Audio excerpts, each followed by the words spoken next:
مغلیہ سلطنت میں دیکھیں تو بابر سے اورنگزیب تک ایک سے بڑھ کر ایک حکمران ہوئے، لیکن جب بھی عظیم یا دا گریٹ کا لفظ آتا ہے نا تو ذہن فوراً اکبر کی طرف ہی جاتا ہے۔ جی بالکل۔ تو آج ہم ذرا اسی بات پر غور کریں گے کہ آخر تاریخ دان اکبر کو یہ خاص مقام، یہ اعظم کا درجہ کیوں دیتے ہیں؟ ہاں، یہ واقعی ایک اہم سوال ہے۔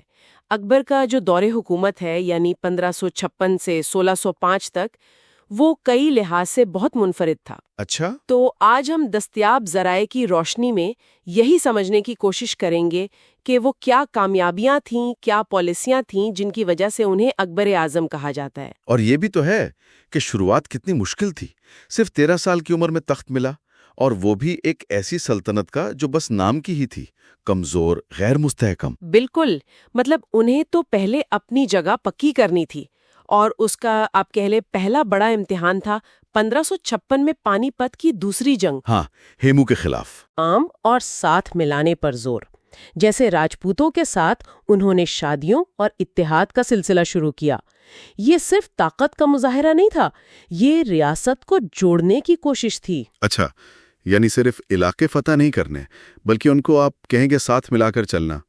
گجرات اور بنگال کی فتوحات تو یقیناً اہم تھیں 1573 اور 76 میں، لیکن یہ اتحاد والی بات زیادہ گہری لگتی ہے۔ صحیح کہا، اور یہ جو مضبوط ڈھانچہ بنانے کی بات ہے نا، یہ انتظامی اصلاحات کے بغیر ممکن ہی نہیں تھا۔ ہاں، انتظامیہ، اس میں کیا خاص تھا؟ اس میں سب سے اہم وہ تھا منصبداری نظام۔ منصبداری، جی۔ یہ صرف فوجی اور سول افسروں کی رینکنگ نہیں تھی، اس میں ہر منصبدار کی ذمہ داری، اس کے پاس کتنے سپاہی ہوں گے، اس کی تنخواہ، سب کچھ طے تھا۔ ایک طرح سے ایک منظم بیوروکریسی کی بنیاد رکھی گئی۔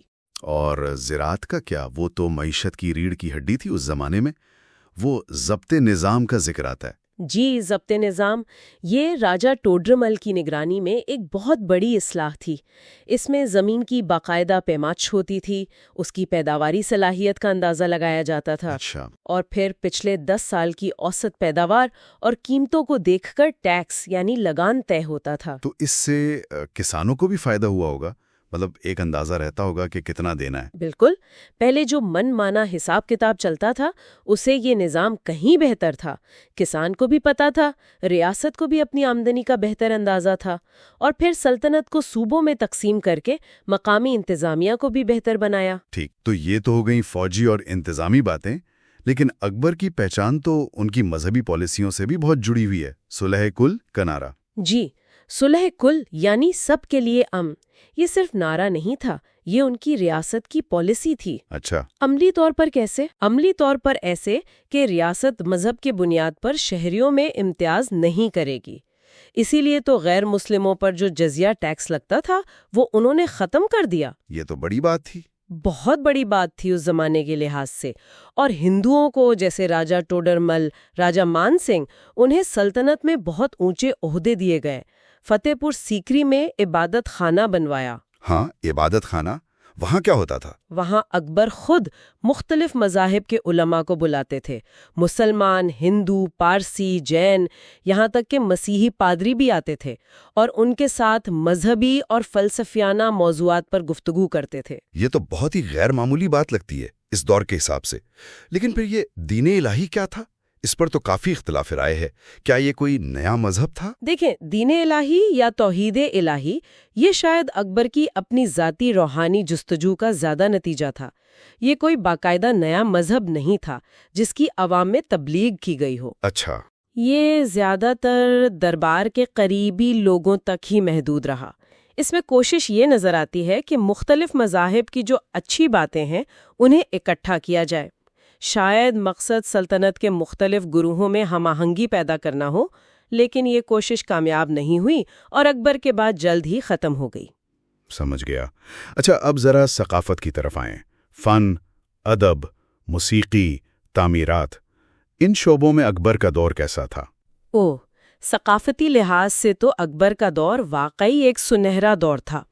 انہوں نے فنکاروں، ادیبوں، موسیقاروں، ماہرین تعمیرات سب کی بہت سرپرستی کی۔ وہ 9 رتن والی بات بھی تو مشہور ہے۔ جی بالکل، ان کے دربار کے 9 رتن یعنی 9 جواہرات، ان میں ابو فیضل تھے جنہوں نے اکبر نامہ لکھا، فیضی تھے، عظیم موسیقار تانسین تھے، حاضر جواب بیربل تھے۔ اور ادب میں؟ ادب میں بھی بہت کام ہوا، جیسے سنسکرت کی عظیم کتاب مہابھارت کا فارسی ترجمہ کروایا گیا رزنامہ کے نام سے۔ واہ! اور فن تعمیر؟ فتح پور سیکری کا تو ذکر ہوا، آگرہ کا قلعہ، بلند دروازہ، ان میں کیا خاص بات تھی؟ ان عمارتوں میں آپ کو ہندوستانی، فارسی اور اسلامی طرز تعمیر کا ایک بہت خوبصورت ملاپ نظر آئے گا۔ سرخ پتھر کا استعمال، محرابیں بھی ہیں تو ساتھ میں چھتریاں اور جھروکے بھی ہیں۔ یہ صرف عمارتیں نہیں تھیں، یہ اکبر کے اس ویژن کی عکاسی کرتی تھیں کہ ہندوستان کی مختلف ثقافتیں مل کر ایک نئی شان پیدا کر سکتی ہیں۔ تو اگر ہم سمیٹے بات کو، تو اکبر کی عظمت صرف جنگیں جیتنے میں نہیں تھی، بلکہ ان کی انتظامی قابلیت، ان کی مذہبی رواداری اور ثقافت سے ان کی محبت، ان سب چیزوں نے مل کر انہیں یہ مقام دیا۔ بالکل، انہوں نے ایک ایسی سلطنت کی بنیاد ڈالی جو صرف طاقت پر نہیں بلکہ کافی حد تک شمولیت پر یعنی انکلوژن پر مبنی تھی۔